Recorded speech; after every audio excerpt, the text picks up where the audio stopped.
Here we go. Alright, if you're an online student joining us today, hello. Today we are finishing up the document that we started yesterday, the crash course assignment. So I just wanted to go over that very quickly. So Mia, you want to read for me? What's the first? Okay, start the document for me. Yep, start the document for me.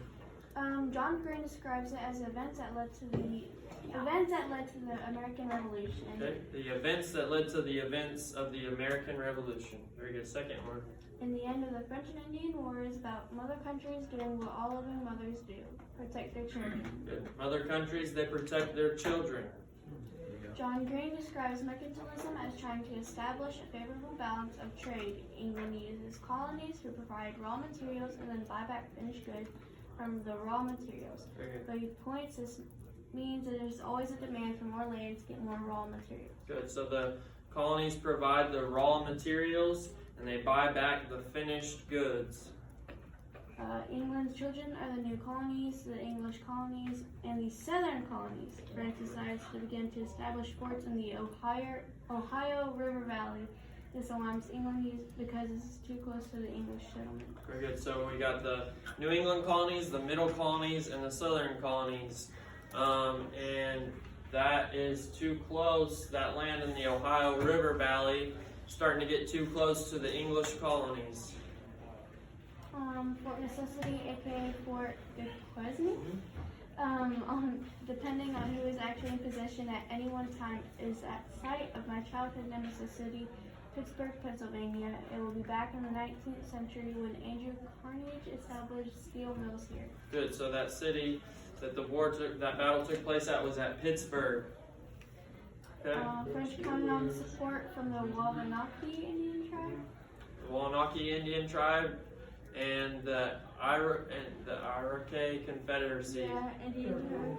Iroquois Confederacy. Iroquois. The English had some support from the Iroquois Indian tribe, but allied them as well. Last of the Mohican version.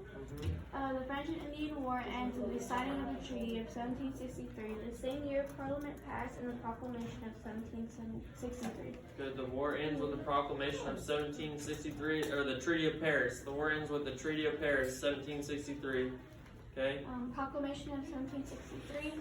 England learned that fighting wars to protect their colonial empire is very expensive. To minimize having to pay to protect their citizens, they forbade crossing the Appalachian Mountains to settle.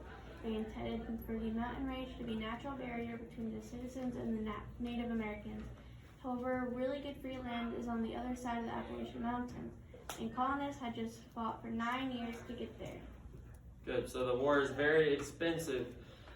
That land was supposed to be west of the Appalachians. That's supposed to be for the Native Americans.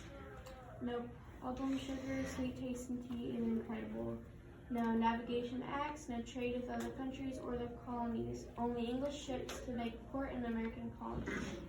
Very good. So the navigation acts are like mercantilism, and they wanted a favorable balance of trade. Okay, last one. Proclamation of 1763, no settlement west of the Appalachian Mountains. Last one, no settlement west of the Appalachian Mountains, all right? So, we have the Navigation Acts. What are the Navigation Acts about? What is it like? Who can tell me?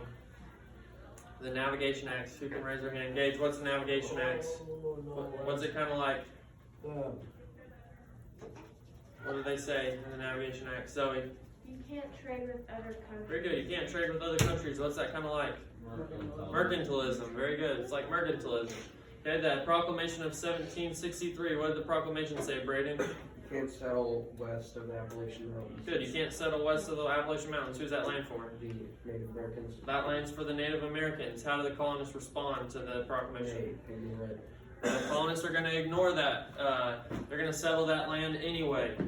Very good. And who can tell me what happened at the Boston Massacre? Shots were Gage. fired. Shots were fired. By who? The British soldiers. The British soldiers. They fired shots at the colonists, and at the court case, who defended the British?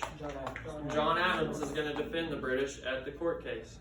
All right, those are the things we talked about today. If you submitted your document yesterday for some reason and don't think you got all the answers, send me a message on Schoology. I can unsubmit your document and you can get the correct answers in today. All right, but that's all we have. That's our only assignment so far this 6 weeks. I hope you guys are keeping up.